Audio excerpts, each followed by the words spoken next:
आवाज एक नई पहचान। हम आपको देश और देश की तमाम खबरों से रूबरू करा देंगे। इसी सिलसिले में आगे बढ़ते हैं और देखते हैं कि आज की खबर में क्या कुछ है। ओबीसी पार्टी का सदस्यता कार्यक्रम दिव्या मैरिज हॉल में हुआ संपन्न। ओबीसी पार्टी राष्ट्रीय अध्यक्ष कालीशंकर यदुवंशी ने पार्टी के पदाधिकारियों को प्रमाण पत्र देकर किया सम्मानित। आपको बता दें कि गोरखपुर जिले के नई बाजार स्थित दिव्या मैरिज हॉल में ओबीसी पार्टी द्वारा आयोजित किया गया सदस्यता कार्यक्रम, जहाँ चौरी चौरा जन क्रांति के शहीदों के परिजन सहित क्षेत्र महिला पुरुष सहित 506 लोगों ने ओबीसी पार्टी का सदस्यता ग्रहण किया। इस सदस्यता कार्यक्रम की अध्यक्षता ओबीसी पार्टी के राष्ट्रीय अध्यक्ष कालीशंकर यदुवंशी ने किया तथा संचालन राष्ट्रीय महासचिव डॉक्टर संजय जायसवाल ने किया। कार्यक्रम के संयोजक डॉक्टर जितेंद्र कुमार शर्मा ने सभी का आभार व्यक्त किया। सदस्यता कैंप की अध्यक्षता करते हुए ओबीसी पार्टी के राष्ट्रीय अध्यक्ष कालीशंकर यदुवंशी ने कहा कि दलितों पिछड़ों के अधिकार के लिए 2027 के विधानसभा चुनाव में उत्तर प्रदेश में ओबीसी पार्टी की सरकार बनाकर आबादी के अनुसार भागीदारी देने का काम करेंगे। कार्यक्रम को संबोधित करते हुए राष्ट्रीय महासचिव डॉक्टर संजय जायसवाल ने कहा कि ओबीसी पार्टी की सरकार बनेगी तो आबादी के अनुसार पिछड़े और दलित समाज को भागीदारी देने का पुरजोर काम होगा।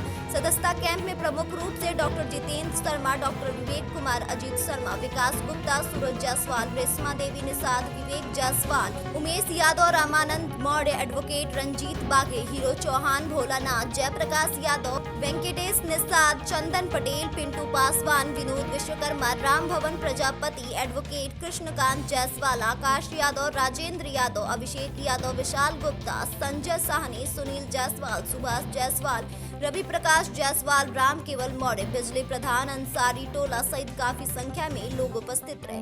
बीएनवाई न्यूज के लिए चौरी चौरा से विनोद पासवान की खास। आज किस तरह का कार्यक्रम है भाई? आज जैसा कि आप जान रहे हैं, उत्तर प्रदेश की जो यह चौरी चौरा की धरती है, क्रांति की धरती है, दलितों पिछड़ों के ऐतिहासिक क्रांति की धरती से आज देश की प्रथम ओबीसी और दलितों की पार्टी ओबीसी पार्टी का सदस्यता अभियान शुरू हो चुका है।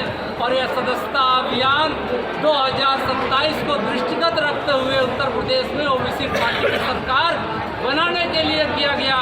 क्योंकि आप देखे हैं कि आज तक जितनी भी सरकारी हुई, जब वे सत्ता में रहती हैं, जो आज पिछड़ों और दलितों पीढ़ियों के नाम ले रही हैं, जब सत्ता में रहती हैं तो उनको दलित पीढ़ी ओबीसी नहीं याद आता, आबादी के अनुसार उनको भागीदारी याद नहीं आती।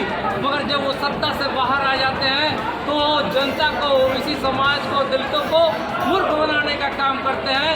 तो ओबीसी के लोगों ने, दलित समाज के लोगों ने यह गांठ बांध लिया कि अब और नहीं, अब हम अपनी खुद की पार्टी बनाएंगे। जो ओबीसी पार्टी आ चुकी है और आज देख रहे हैं जिस तरीके से महिलाओं और पुरुषों का, पिछड़े समाज, दलित समाज के लोगों का यहाँ सदस्य बनने के लिए आगमन हुआ है, तो निश्चित तौर पर यह हमारी स्पष्ट मंशा को प्रदर्शित करता है। आपके लोगों ने मंच के माध्यम से कहा है कि 2027 का चुनाव हम अकेले दम पे ओबीसी पार्टी के सिंबल पे लड़ेंगे और किसी से गठबंधन नहीं होगा। आज के दौर में जो भी सरकार बन रही है, बिना गठबंधन के संभव नहीं है। कैसे आप निपटेंगे? देखिए, सत्ता की मलाई चाटने के लिए ये गैंग बन रहा है, गठबंधन नहीं, गैंग है। और गैंग का क्या काम होता है? लूटपाट करना। और ये किसका लूटपाट कर रहा है? सत्ता का मलाई चाटने के लिए और अपने केवल और केवल परिवार के हित के लिए। देख लीजिए, जातियों के नाम पे जितनी भी पार्टियां बनी हुई हैं, चाहे कोई भी पार्टी हो, चाहे वो सत्ता में रही हो या है, सब अपने परिवार के लिए काम कर रहे हैं। ओबीसी SC ST के लिए कोई बात नहीं कर रहा है। तो यह ओबीसी पार्टी का इसीलिए गठन हुआ है कि हम एकजुट होकर के इन धोखेबाज गैंगवार लोगों का खात्मा करते हुए अपनी सरकार बनाएंगे और जो हमारा हजारों साल से हक अधिकार मारा गया है उसको लेने का काम करेंगे। ऐसी तमाम और खबरों से हम आपको रूबरू कराते रहेंगे। तब तक के लिए हमारे साथ बने रहिए और देखते रहिए BNY न्यूज।